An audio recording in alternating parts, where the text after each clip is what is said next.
Assalamualaikum warahmatullahi wabarakatuh. Mari klik subscribe di channel ini dan aktifkan tanda loncengnya untuk mendapatkan update pemberitahuan di video berikutnya.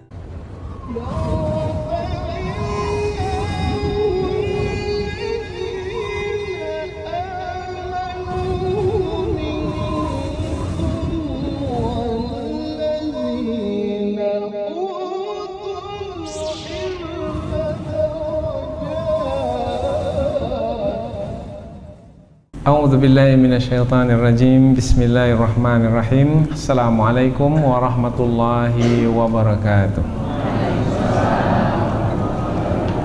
Alhamdulillahirabbil alamin wa bihi nasta'inu ala umurid dunya waddin. Nasta'inuhu wa nastaghfiruh wa na'udzu billahi min shururi anfusina wa min sayyiati a'malina.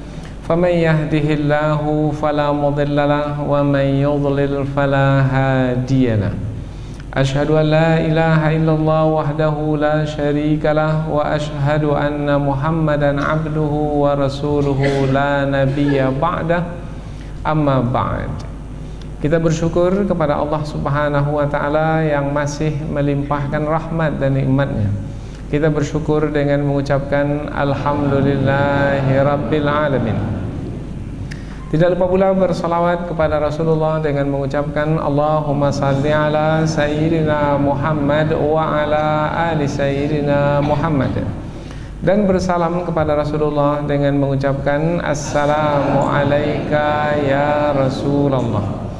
Alhamdulillah kita dapat kembali meneruskan pengajian tafsir ayat-ayat suci Al-Quran, yang insyaallah kita akan teruskan kepada ayat yang ke-58 dan 59 dari surah An-Nisa, yaitu tentang menjalankan atau menyampaikan amanah, kemudian juga tentang berlaku adil, kemudian juga tentang taat kepada Allah, kepada Rasul, dan kepada ulil amri.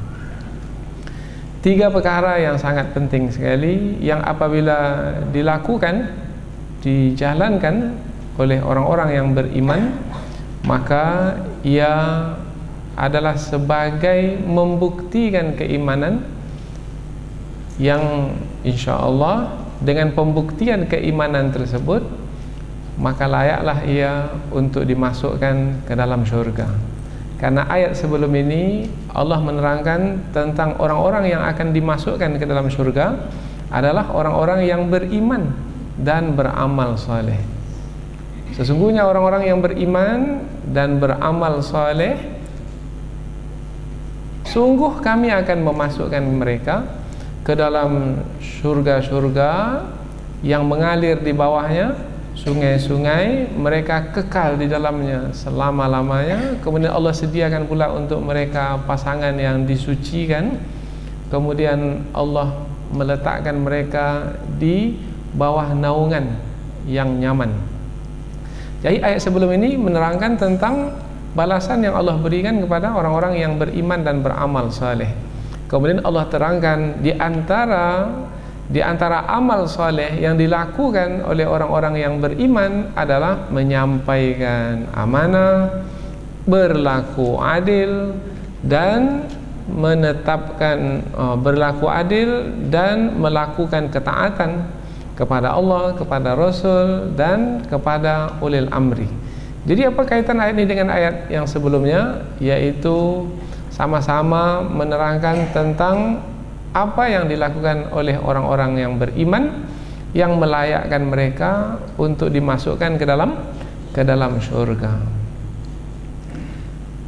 Kemudian Allah Subhanahu wa Ta'ala di dalam dua ayat yang akan kita pelajari ini menerangkan bahwasanya berlaku adil, kemudian menjalankan amanah, kemudian taat kepada Allah, ketiga-tiganya itu adalah perintah Allah Subhanahu wa Ta'ala. Berarti apabila ia adalah perintah, maka ia adalah satu kewajiban yang mesti dijalankan oleh orang-orang beriman. Apabila mereka tidak menjalankannya, maka mereka berdosa. Apabila berdosa, maka tidak layaklah bagi mereka untuk dimasukkan ke dalam surga. Dan ayat sebelumnya lagi, yaitu ayat yang ke-56, siapa yang tidak menjalankan perintah Allah bermakna telah menutupi keberadaan Allah sebagai yang memerintah, karena yang berhak memerintah adalah Allah.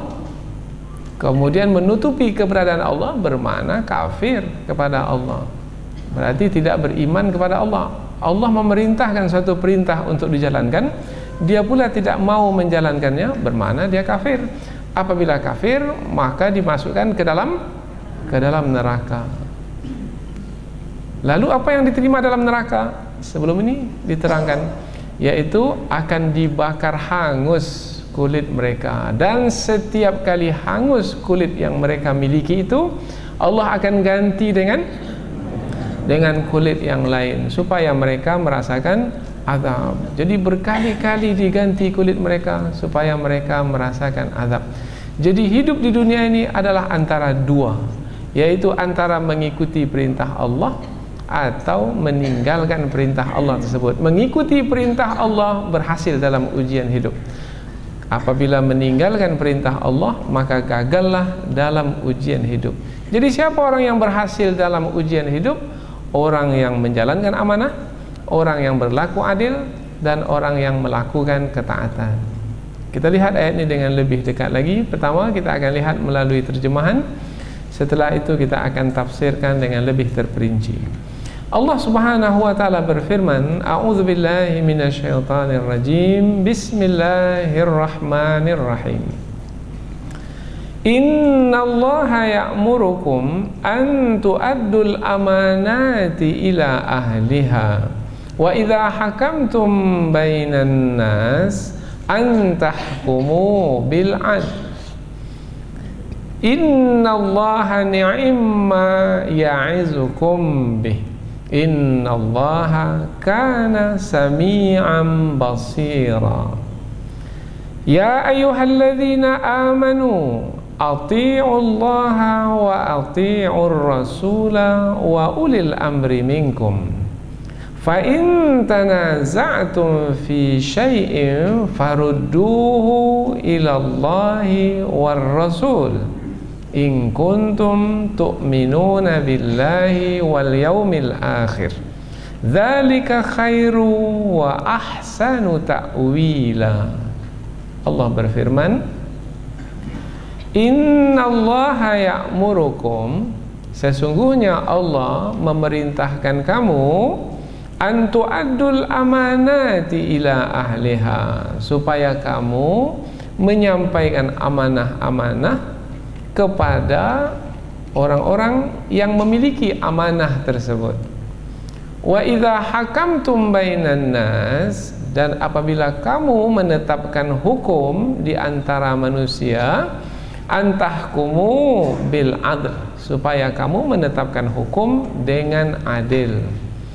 Innallaha ni'ma ya'izukum bih, sesungguhnya Allah adalah sebaik-baik yang memberikan peringatan kepadamu dengan memerintahkan kamu supaya menjalankan amanah dan menetapkan hukum dengan adil. Innallaha kana sami'an basira, sesungguhnya Allah adalah maha mendengar lagi maha melihat. Ya ayyuhalladzina amanu, wahai orang-orang beriman, ati'ullaha wa ati'ur rasula wa ulil amri minkum, taatlah kepada Allah dan taatlah kepada Rasul dan ulil amri dari kalanganmu.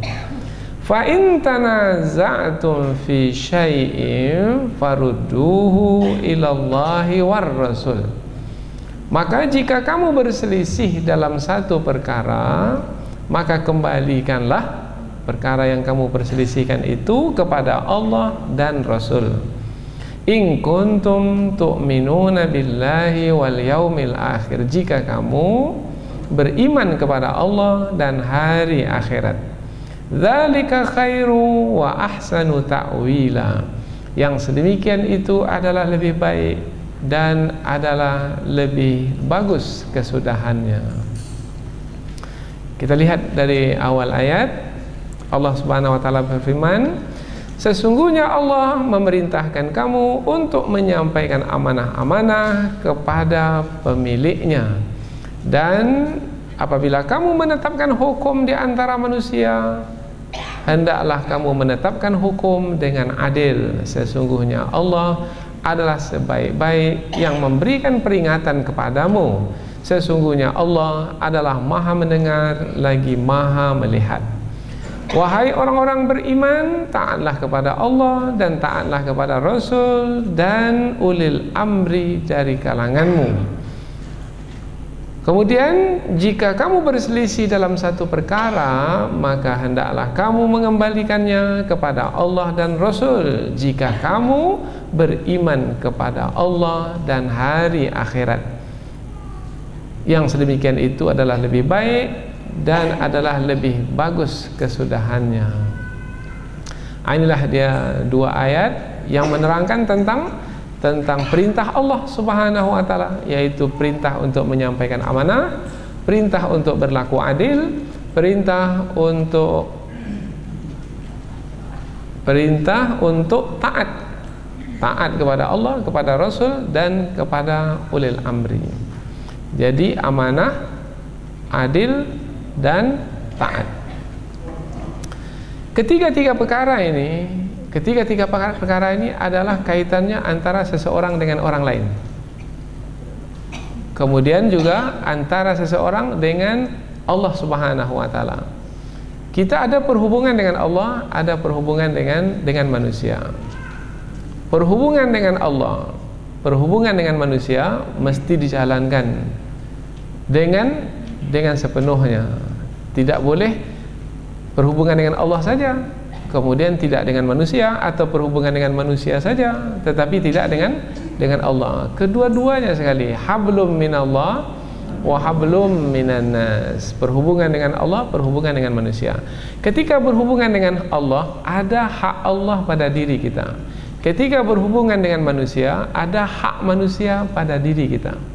Nah, ketika kita mengembalikan hak Allah kepada Allah, bermakna kita telah menjalankan amanah, menyampaikan amanah, yaitu mengembalikan hak Allah kepada Allah.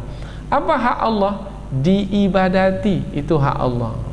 Tidaklah kuciptakan jin dan manusia melainkan untuk beribadah kepadaku. Jadi hak Allah adalah ibadah. Ibadah yang kita lakukan itu adalah hak Allah. Maka kita beribadah itu sebagai kewajiban.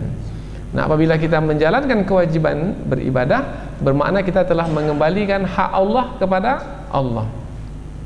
Kemudian ada pula hak manusia pada diri kita. Ketika kita mengembalikan hak manusia kepada manusia, maka bermakna kita telah menyampaikan amanah kepada manusia tersebut. Umpamanya ada hak istri pada suami, ada hak suami pada istri, ada hak orang tua pada anak, ada hak anak pada orang tua, ada hak murid pada guru, ada hak guru pada murid, ada hak rakyat pada pemimpin, ada hak pemimpin pada rakyat. Nah, ini kaitan dengan hak orang lain pada diri kita. Menyampaikan hak kepada orang yang memiliki hak tersebut, itu adalah menjalankan amanah. Kemudian yang kedua adalah adil. Jadi tiga perkara ini, amanah, adil, dan satu lagi adalah taat, ini kaitan dengan pihak lain. Adil juga begitu. Adil menetapkan hukum di antara manusia dengan adil. Maknanya siapapun manusia di hadapan kita, mereka itu adalah sama di hadapan hukum yang akan kita tetapkan. Sama maknanya, kalau mereka itu bersalah, tetapkan sebagai yang bersalah. Kalau mereka itu sebagai orang yang benar, tetapkan sebagai orang yang benar. Yang salah disalahkan, yang benar dibenarkan. Nah, sama di hadapan hukum. Dan apabila orang yang menetapkan hukum itu menetapkan semua yang di hadapannya itu sama, meskipun terhadap orang yang paling ia cintai dari kalangan keluarganya, kalau memang ia bersalah, dia tetapkan sebagai yang bersalah, bermakna ia telah berlaku adil. Karena adil itu maknanya sama, diperlakukan sama. Nanti kita akan terangkan juga ada makna yang lain lagi untuk memahami makna adil. Jadi adil pun juga kaitannya adalah dengan orang lain. Jadi ada perhubungan. Amanah kaitan dengan perhubungan, kemudian adil juga berlakukan perhubungan, kemudian taat juga kaitannya dengan perhubungan. Perhubungan dengan siapa? Perhubungan dengan yang memerintah. Karena kata taat ini kaitannya dengan perintah ataupun larangan. Taat, ada perintah diikuti, taat. Ada larangan, taat, yaitu dengan menjauhi larangan tersebut, taat. Jadi taat itu kaitannya dengan orang lain juga, atau dengan pihak lain, umpamanya dengan Allah Subhanahu wa taala. Allah memerintah, Allah melarang, taat. Ada lagi pemimpin, ulil amri, memerintah, melarang, taat. Nah, taat ini kaitannya dengan orang lain atau pihak lain. Jadi kalau amanah kaitan dengan orang lain, pihak lain, kemudian adil berkaitan dengan orang lain, pihak lain, kemudian apalagi taat berkaitan dengan orang lain, pihak lain, bermakna kedua ayat ini menerangkan bagaimana membangun perhubungan dengan pihak lain. Andaikan ketiga-tiga ini dijalankan dengan baik, dengan sempurna, maka perhubungan pun menjadi baik dan sempurna. Maka kebaikan akan didapatkan. Ketika di dunia ini terbangun masyarakat, terbangun umat yang tegak di atas dasar nilai yang menghantarkan kepada kebaikan. Amanah dijalankan, adil ditegakkan, kemudian satu lagi ketaatan diberlakukan. Semua taat, semua teratur karena semuanya taat, maka dapatlah kebaikan. Di dunia akan mendapatkan kebaikan dengan tegaknya tiga tiang utama di dalam bermasyarakat, di dalam berhubungan antar anggota masyarakat. Kemudian di akhirat pun akan didapatkan, karena setiap yang melakukan kebaikan di dunia akan menghantarkannya untuk dimasukkan ke dalam surga di akhirat kelak. Inilah ringkasan dari dua ayat yang akan kita pelajari dalam kesempatan ini. Sekarang kita akan teruskan kepada tafsir ayat, yaitu penjelasan yang lebih panjang dari ayat. Ayat yang ke-58, Allah menyebutkan di permulaan ayat, innallaha ya'murukum, sesungguhnya Allah memerintahkan kamu. Nah, permulaan ayat seperti ini menerangkan bahwasanya setelah ini ada perintah. Setelah ini ada perintah, yaitu antu'addul amanati ila ahliha, supaya kamu menyampaikan amanah kepada yang berhak atau yang memiliki atau ahli atau pemilik amanah tersebut. Itu perintah Allah.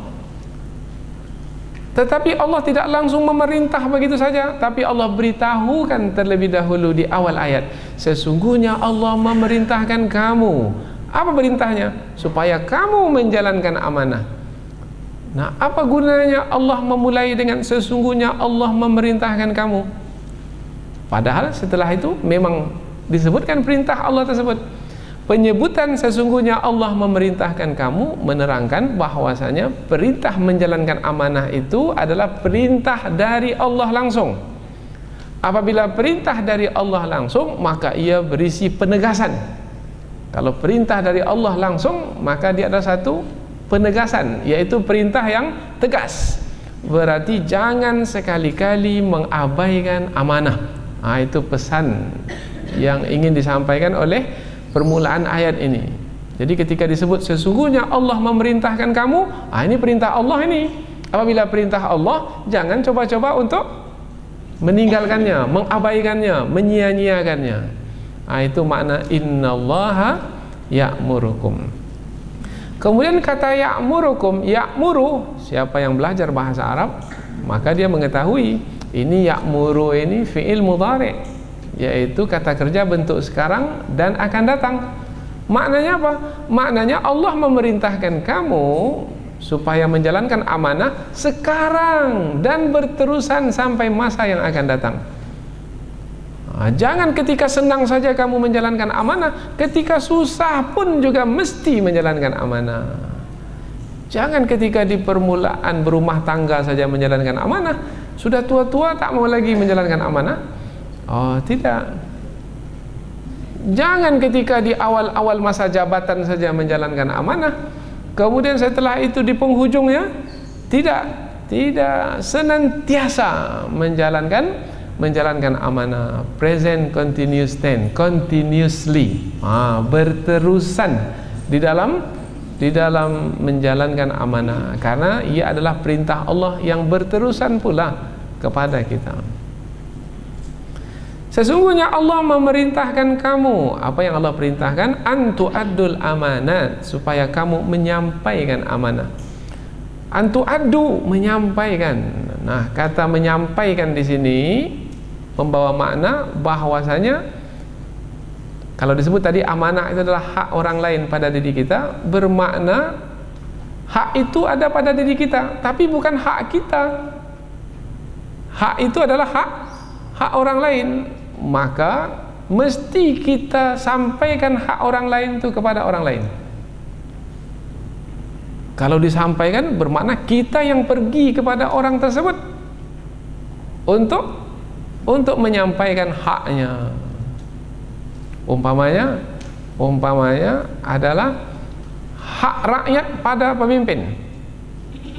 Bukan rakyat itu yang datang kepada pemimpin, tetapi pemimpin itu yang datang kepada rakyat untuk menyampaikan hak rakyat kepada rakyat. Contoh mudahlah, apa hak rakyat? Hak rakyat adalah anggaran itu, berapa anggaran? Umpamanya 1 triliun umpamanya. Kalau disebut anggaran 1 triliun itu untuk rakyat, maka 1 triliun itu adalah hak rakyat. Di tangan siapa sekarang yang 1 triliun itu? Di tangan pemimpin. Ketika pemimpin mengembalikan yang 1 triliun kepada rakyat, bermakna dia telah menyampaikan amanah, karena itu memang hak rakyat. Tapi kalau dipotongnya pula 10%, bermakna dia tidak lagi menjalankan amanah dengan sempurna. Bermakna dia telah mengambil hak orang lain, yaitu hak orang lain 10% dia telah ambil. Contoh lagi yang lain adalah hak pembeli. Umpamanya pembeli itu membeli barang kita. Apa yang dia beli? Beras lah umpamanya, beras 100 kg. Maka dia pun beri uang kepada kita, dan kita mesti memberikan hak pembeli itu, yaitu 100 kg. Kalau memang ia 100 kg, timbang 100 kg. Jangan dikurangi pula menjadi 95 kg. Umpamanya dikurangi. Bermakna kita sudah tidak mengembalikan hak kepada orang yang memiliki hak tersebut. Bermakna si pembeli ini si penjual ini tidak amanah kepada si pembeli. Si pembeli juga begitu. Umpamanya, saya berhutang, saya akan bayar seminggu lagi. Nah, maka hak si penjual adalah mendapatkan uang dalam masa seminggu.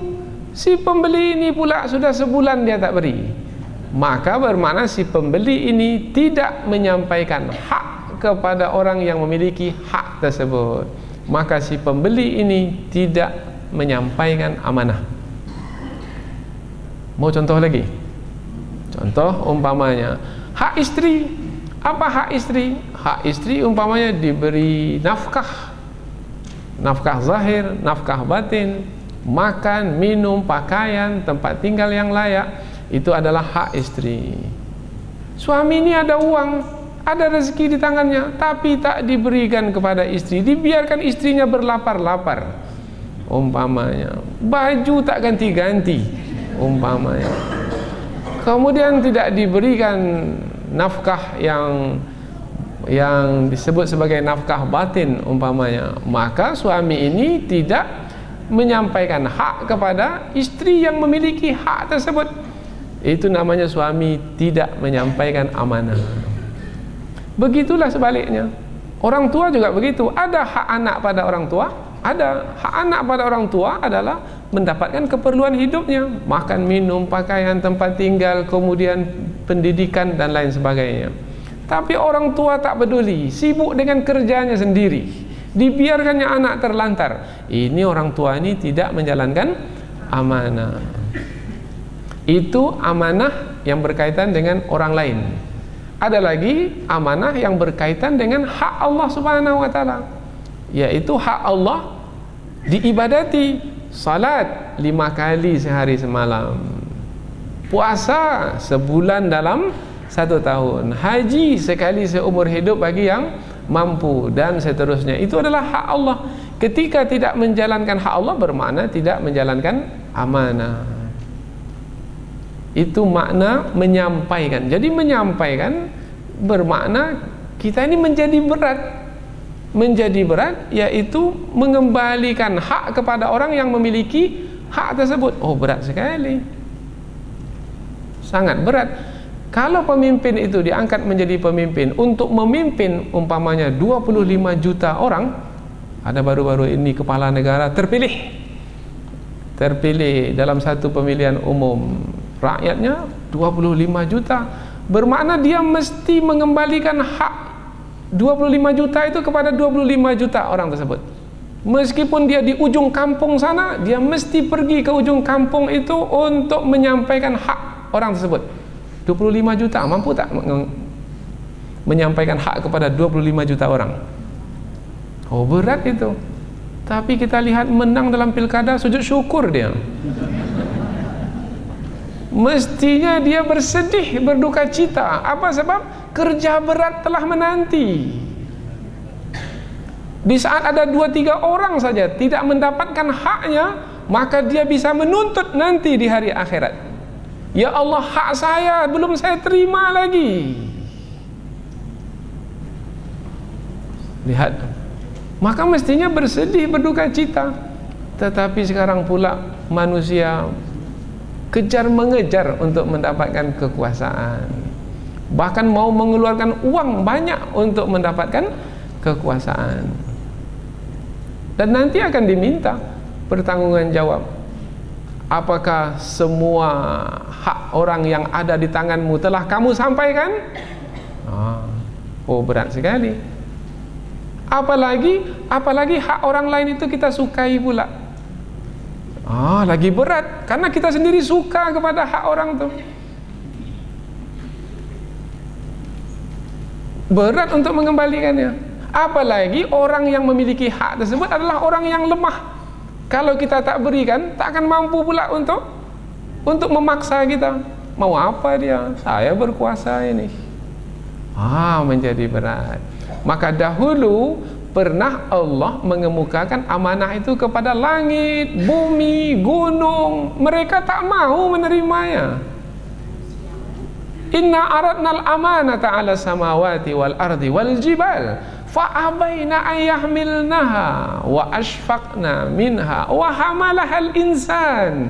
Tapi manusia pula mau menerima amanah tersebut. Innahu kana zaluman. Sungguh manusia itu menganiaya diri sendiri, karena apabila menerima amanah mesti menyampaikan amanah tersebut kepada orang yang memiliki hak yang ada di diri kita. Berat untuk menyampaikan amanah. Jahil, tak tahu. Dia tak tahu apakah dia nanti bisa menjalankan amanah itu atau tidak. Umpamanya menerima amanah berupa kepemimpinan untuk 5 tahun, bukan main gembiranya lagi. Mestinya dia sedih, sebab dia tak tahu bisa tak menjalankan selama 5 tahun. Boleh jadi banyak nanti tipu daya, halangan, rintangan, sehingga tidak dapat menyampaikan hak kepada orang yang memiliki hak tersebut. Ia inginkan kebaikan, tetapi keburukan yang ia terima. Ia telah mempertaruhkan surga yang sebenarnya bisa ia dapatkan, tetapi malah dengan mengambil amanah tersebut terlepas dari tangannya. Allahu Akbar. Macam mana? Masih juga mau jadi pemimpin? Mau jadi gubernur? Karena setiap pemimpin akan diminta pertanggungjawabnya ke atas dirinya dan ke atas orang-orang yang ia pimpin. Kullukum ra'in wa kullukum mas'ulun an ra'iyatihi. Setiap kamu adalah pemimpin dan setiap kamu akan ditanya tentang kepemimpinan. Sesungguhnya Allah memerintahkan kamu untuk menyampaikan amanah kepada orang yang memiliki amanah tersebut. Kalau disebut kata amanah, maka kata kuncinya adalah hak orang lain pada diri kita. Wa idza hakamtum bainan nas an tahkumu bil adl. Jika kamu menetapkan hukum di antara manusia, maka tetapkanlah hukum dengan adil. Nah, ini kaitan dengan penetapan hukum. Hukum di antara manusia. Yang lebih mudah adalah apabila ada manusia berselisih, umpamanya yang satu mengatakan dia benar, yang satu lagi mengatakan dia benar, kemudian kita akan tetapkan siapa yang benar sebenarnya. Satu mengatakan dia benar, satu lagi mengatakan dia benar, maka kita panggil saksi-saksi. Dengan saksi-saksi ini maka kita dapat mengetahui yang mana yang benar, yang mana yang salah. Di saat kita menetapkan yang benar itu benar dan yang salah itu salah, siapapun mereka, semuanya sama di hadapan hukum, maka kita telah berlaku adil. Jadi adil itu maknanya memperlakukan sama siapa saja di hadapan kita. Siapapun dia, orang yang paling kita sukai pun kita perlakukan sama. Kalau memang ia salah, tetapkan salah. Itu namanya berlaku adil. Oh, ini keluarga kita ini, maka kita bebaskan sajalah. Tidak berlaku adil. Atau orang lemah ditegakkan hukum ke atasnya, orang kuat dibebaskan. Ini namanya tidak berlaku adil. Untuk pencuri mangga dipenjara, kemudian untuk mencuri uang negara dibebaskan. Ini tak berlaku adil namanya. Berlaku adil, yang kuat kalau memang ia bersalah ditetapkan hukuman. Maka Rasulullah pun mengatakan, seandainya Fatimah anak Muhammad itu ia mencuri, akan kupotong tangannya. Lihat, padahal Fatimah adalah anak kesayangan Rasulullah. Siapa yang menyakiti Fatimah bermana sama dengan menyakitiku. Begitu sabda Rasul. Tapi meskipun Fatimah adalah anak yang paling dicintai, kalau memang ia mencuri, tangannya dipotong. Itu namanya berlaku adil. Ada lagi satu kata untuk memahami makna adil ini. Karena ada kata adlun. La yu'khadhu minha adlun. Tidak diterima darinya adlun. Adlun maknanya tebusan. Adil juga difahami melalui kata tebusan. Tebus. Sebanyak mana, sebanyak itu. Umpamanya, sebanyak apa ia melakukan kesalahan, maka sebanyak itu nanti akan diberikan balasan. Sebanyak apa ia melakukan kebaikan, sebanyak itu nanti akan diberikan balasan. Umpamanya dia bersalah, kalau dia bersalah maka ditetapkan sebagai bersalah, tebusannya ditetapkan sebagai bersalah. Satu lagi, kalau itu kesalahannya maka dipenjara 10 tahun. Nah, apabila 10 tahun maka ditetapkan 10 tahun. Kalau memang ia melakukan kesalahan, hukumannya adalah 10 tahun, 10 tahun. 10 tahun kita tetapkan, itu namanya tebusan. Dia mesti menebus kesalahannya itu dengan dipenjara 10 tahun. Kalau dia mesti dapat 10 tahun, kemudian kita kurangi menjadi 8 tahun, itu namanya kita tidak berlaku adil. Ada lagi yang lebih tidak berlaku adil, yang semestinya 10 tahun dikasih 5 tahun, yang semestinya 5 tahun dikasih 10 tahun. Ini musuh saya, ini peluang bagi saya untuk menetapkan hukuman yang berat ke atasnya. Itu namanya tidak berlaku adil. Tebus, sebanyak mana ia melakukan, sebanyak itu diberikan. Itu namanya adil. Jadi kalau disebut kata adil, maknanya sama, diperlakukan sama. Kemudian satu lagi, tebusan. Tebus seperti mana yang ia lakukan, maka sebanyak itu pula lah yang akan diberikan kepadanya. Umpamanya lagi, umpamanya anak kita, ada anak kita di sekolah rendah, ada anak kita di sekolah menengah, ada anak kita di perguruan tinggi. Kita berlaku adil kepada mereka. Jangan pula fahami berlaku adil itu samakan saja belanja untuknya. Umpamanya yang di sekolah rendah di SD 5.000, yang di sekolah menengah 5.000, yang di perguruan tinggi 5.000. Apakah sama ini maknanya adil? Tidak. Lalu kapan kita berlaku adil? Keperluannya. Yang di SD ini keperluannya sedikit, 5.000 cukup. Yang di sekolah menengah ini 10.000, 10.000. Oh, yang di perguruan tinggi ini banyak keperluannya, 50, tebus 50 dia minta, 50 beri. Karena 50 keperluannya. Ini 5, ini 10, ini 50. Apakah ini adil? Adil. Apa sebab? Sebab sesuai dengan keperluan. Berlaku adil. Kalau beristri lebih dari satu, susah untuk berlaku adil.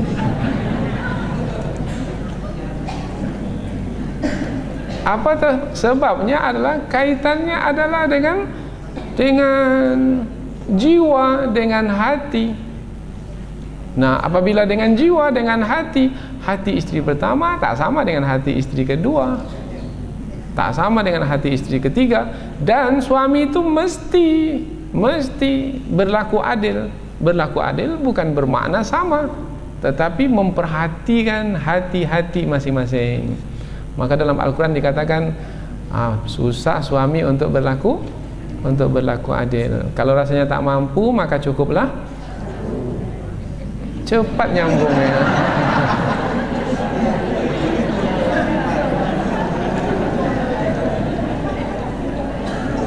Baik. Wa idza hakamtum bainan nas, apabila kamu menetapkan hukum di antara manusia. Di sini disebutkan di antara manusia, siapa saja manusia, bukan hanya atas orang-orang yang beriman saja. Orang-orang kafir pun, kalau memang mereka benar, benarkan, jangan disalahkan, karena mesti berlaku adil bagi semua manusia tanpa terkecuali. Innallaha ni'ma ya'izukum bih. Sesungguhnya Allah adalah sebaik-baik yang memberikan peringatan kepadamu. Peringatan Allah yaitu berlaku adil.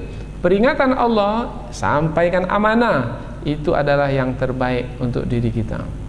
Nah, ketika Allah menyampaikan peringatan ini, apabila seseorang itu menangkapnya dengan hati, dengan jiwa, maka akan cepat membuat kesimpulan, ini adalah yang terbaik untuk hidupku. Kemudian kalau kaitan dengan masyarakat, ini adalah yang terbaik untuk hidup kita. Maka masing-masing kita mesti berusaha sekuat tenaga untuk menyampaikan amanah, dan satu lagi untuk berlaku adil. Ini peringatan dari Allah.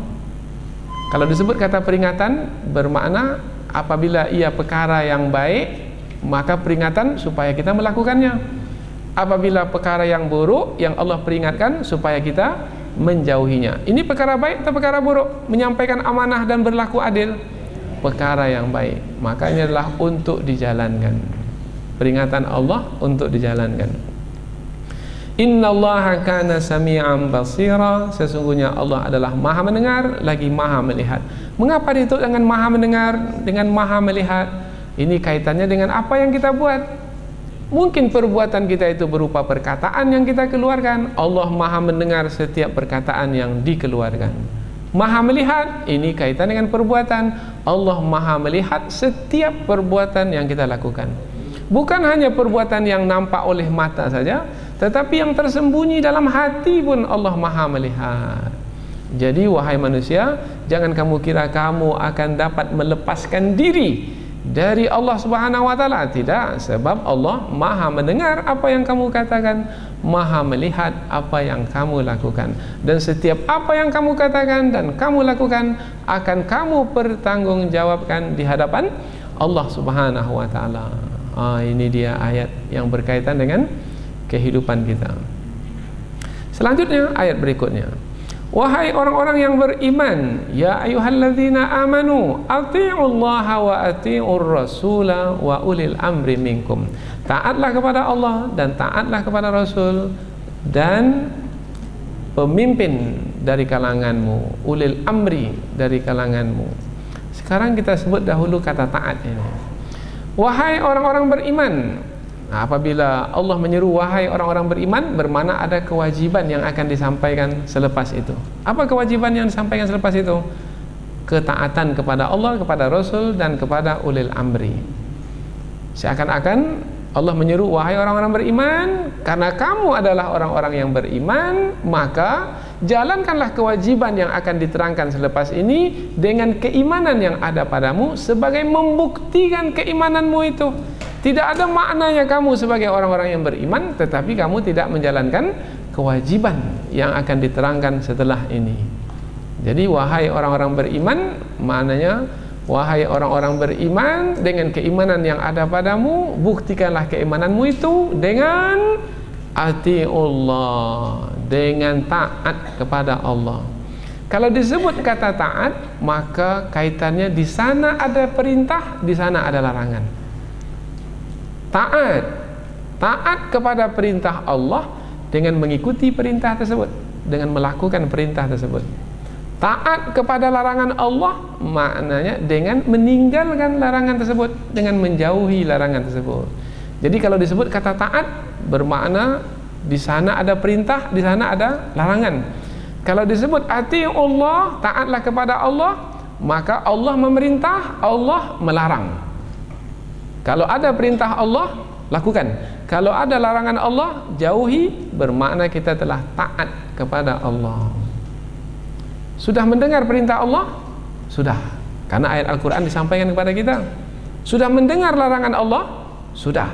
Maka sekarang apabila sudah mendengar, taatlah. Sami'na wa ata'na. Kami dengar, kami taat. Tapi Bani Israel disebutkan sebelum ini, mereka mendengar juga, tetapi sami'na wa ahsaina. Kami dengar tapi kami langgar. Perintah Allah tak dibuat, larangan Allah pula yang dilakukan. Berikutnya lagi wa ati'ur rasul, dan taatlah kepada Rasul. Jadi bukan Allah saja yang memerintah, bukan Allah saja yang melarang, Rasul juga memerintah, Rasul juga melarang. Nah, taat kepada Rasul maknanya perintah Rasul lakukan, larangan Rasul jauhi. Ma'atakumur rasulu fakhudhuhu wa ma nahakum anhu fantahu. Kalau Rasul perintahkan sesuatu, yaitu yang dibawa Rasul perintahkan untuk diikuti, maka ikuti. Apabila Rasul melarang sesuatu, jauhi, maka jauhi. Wa ulil amri minkum, dan juga ulil amri. Uli maknanya yang memiliki, al-amri maknanya urusan, yang memiliki urusan. Siapa yang dimasukkan ini yang memiliki urusan? Yaitu yang memiliki urusan masyarakat. Di tangan siapa urusan masyarakat ini? Di tangan pemimpin. Maka ulil amri ini maksudnya adalah pemimpin-pemimpin. Jadi kalau disuruh taat kepada Allah dan taat kepada Rasul dan kepada pemimpin-pemimpin, bermakna pemimpin-pemimpin itu juga memerintah, pemimpin-pemimpin itu juga melarang. Taat kepada pemimpin maknanya kalau ada perintah pemimpin, ikuti, lakukan. Kalau ada larangan pemimpin, jauhi, tinggalkan. Tetapi lihat di dalam ayat ini, kata taat itu diulang 2 kali saja. Satu kepada Allah, satu kepada Rasul, dan tidak lagi diulang kepada ulil amri minkum. Allah tidak menyebut atiullaha wa atiur rasula wa atiu ulil amri minkum. Tidak. Allah hanya sebut 2 kali saja. Taat kepada Allah, taat kepada Rasul, dan kepada ulil amri. Apa maknanya di sini? Maknanya ketaatan kepada Allah berdiri sendiri, ketaatan kepada Rasul berdiri sendiri, tetapi ketaatan kepada pemimpin tidak berdiri sendiri. Apa makna tidak berdiri sendiri? Apabila pemimpin itu memerintah seperti yang diperintahkan oleh Allah atau seperti yang diperintahkan oleh Rasul, kita taat. Tapi kalau pemimpin itu memerintah tidak seperti yang diperintahkan oleh Allah, tidak seperti yang diperintahkan oleh Rasul, kita tidak boleh mentaatinya. La ta'ata li makhlukin fi ma'siyatil khaliq. Tidak ada ketaatan kepada makhluk, pemimpin sekalipun, suami sekalipun, orang tua sekalipun. Tidak ada ketaatan kepada makhluk apabila membawa kepada kedurhakaan kepada Allah dan Rasul. Jadi mengapa tidak ada kata wa'ati'u ulil amri? Karena ketaatan kepada pemimpin bergantung kepada ketaatan kepada Allah dan Rasul. Dan pemimpin yang baik, yang benar adalah pemimpin yang memerintah seperti yang Allah perintahkan, seperti yang Rasul perintahkan. Kalau melarang seperti yang Allah larang, seperti yang Rasul larang. Itu baru pemimpin yang baik, yang benar. Dan ia akan diikuti dan ditaati nanti oleh rakyatnya. Kalau tidak, dia akan ditinggalkan oleh rakyatnya. Kalaupun rakyatnya patuh dengan terpaksa, sampai masanya rakyatnya akan menjatuhkannya. Nah, mungkin 30 tahun dia berkuasa atau 32 tahun. Setelah itu rakyat akan jatuhkan rezimnya. Apa sebab? Sebab tidak ada manusia yang mau diperintah dan dilarang oleh selain Allah dan Rasul. Itu dari kalangan orang-orang beriman, tak mau. Sebab apabila mereka melakukannya, bermakna mereka melakukan pelanggaran, mereka akan menanggung dosa. Mereka tak mau berdosa, mereka tak mau mempertaruhkan surga yang akan didapatkan di akhirat dengan kesenangan dunia yang sementara. Nah, itu sikap orang-orang beriman. Fa in tanaza'tum fi syai'in farudduhu ila Allahi war Rasul. Jika kamu berselisih dalam satu perkara, apapun perkaranya, sekecil apapun berselisih. Kapan kita berselisih? Kalau masing-masing menganggap dirinya benar, itu berselisih. Kalau suami menganggap dirinya benar, istri pula menganggap dirinya benar, itu berselisih. Kalau masing-masing menganggap dirinya salah, jadi berselisih? Tak jadi berselisih. Saya yang salah, kata suami. Kata istri, saya yang salah, tak jadi berselisih. Atau satu mengatakan saya bersalah. Nah, kalau sudah mengaku dia bersalah, tak jadi berselisih. Tapi kalau masing-masing mengaku dia benar, berselisih. Lalu siapa yang benar sebenarnya? Tak mungkin kedua-duanya benar. Sebab kalau kedua-dua benarnya, tak mungkin berlaku perselisihan. Pasti ada salah satu yang salah. Bagaimana mengetahui yang salah itu salah? Untuk mengetahui yang salah itu salah, maka kembali kepada yang benar. Siapa yang benar? Allah dan Rasul yang benar. Maka farudduhu ilallahi war Rasul. Maka kembalikanlah dia kepada Allah dan Rasul. Apa maknanya kembalikan kepada Allah? Kembalikan kepada kitab Allah, Al-Quran. Coba lihat dalam Al-Quran, siapa yang betul, siapa yang salah? Suami yang betul atau istri yang betul? Coba lihat. Oh, setelah dilihat dari Al-Quran ini, suami rupanya yang salah. Oh, rupanya istri juga salah. Dua-dua salah. Nah, kalau dua-dua salah, mengaku bersalah sajalah. Selesai perselisihan. Tapi karena ego dan sombong masing-masing, tak mau mengaku bersalah, maka berselisihlah terus. Perselisihan akan melahirkan perselisihan, akan melahirkan perselisihan. Makin ke ujung usia rumah tangga, makin sengsara karena makin berselisih.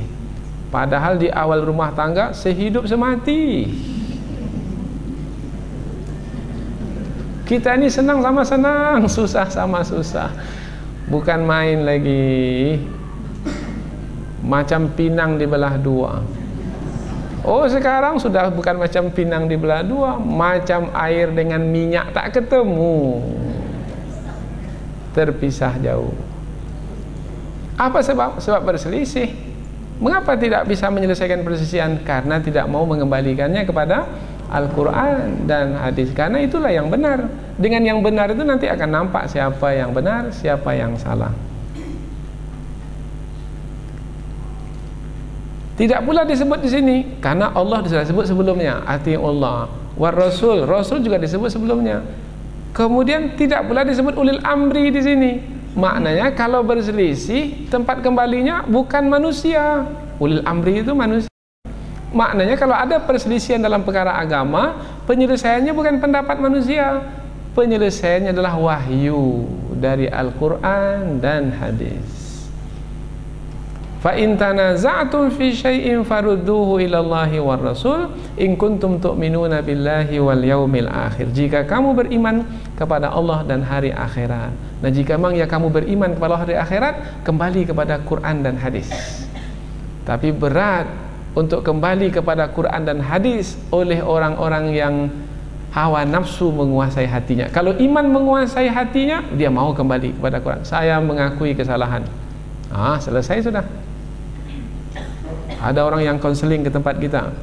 Kalau dia dari awal lagi, apapun nanti yang ditetapkan, apabila menurut Quran dan hadis, saya akan terima. Seberat apapun, sesusah apapun, saya akan terima. Kalau begitu dari awal sikapnya, ini mudah selesainya. Tapi kalau ia mencari-cari alasan, saya tidak bisa. Tidak bisa saya memaafkannya. Sungguh berat kesalahan yang dia lakukan. Padahal yang bersalah dia sebenarnya. Dia yang menjadi sebabnya. Karena dia menganggap orang lain bersalah dan dia tidak mau mengakui kesalahannya. Kalau dah seperti ini tidak akan mungkin bisa diselesaikan. Konselinglah berjam-jam lamanya. Tidak akan selesai. Karena masing-masing memegang egonya masing-masing. Ego menganggap dirinya saja yang benar, yang salah, dan dia tidak mau dipersalahkan. Ini orang yang tidak ada iman kepada Allah, iman kepada hari akhirat. Kalau ada iman kepada Allah, iman kepada hari akhirat, iman pada hari akhirat, apa yang dibuat di dunia ini akan didapatkan balasannya di akhirat nanti. Jangan menganggap selamat di dunia ini kemudian akan selamat di akhirat nanti. Oh, tidak.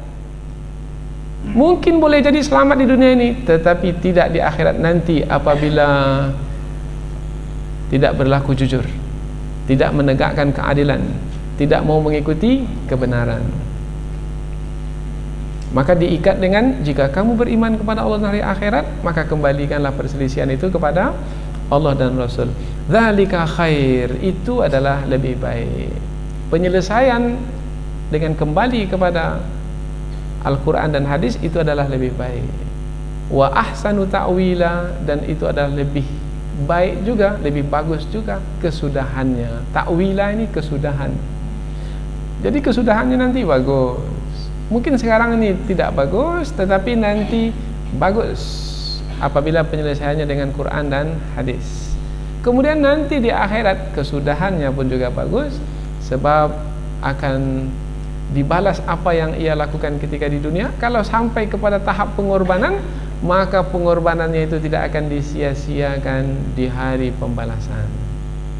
Inilah dia dua ayat yang berkaitan tentang tiga nilai utama dalam bermasyarakat, yaitu menyampaikan amanah, kemudian berlaku adil, kemudian taat kepada Allah, Rasul, dan pemimpin-pemimpin. Kemudian ada di sini satu kata lagi, isyarat terakhir, yaitu ulil amri minkum, pemimpin-pemimpin dari kalanganmu. Ini memberikan isyarat bahwasanya pemimpin yang mesti dipilih untuk menjalankan urusan kita hendaklah dari kalangan orang-orang beriman, hendaklah yang beragama Islam.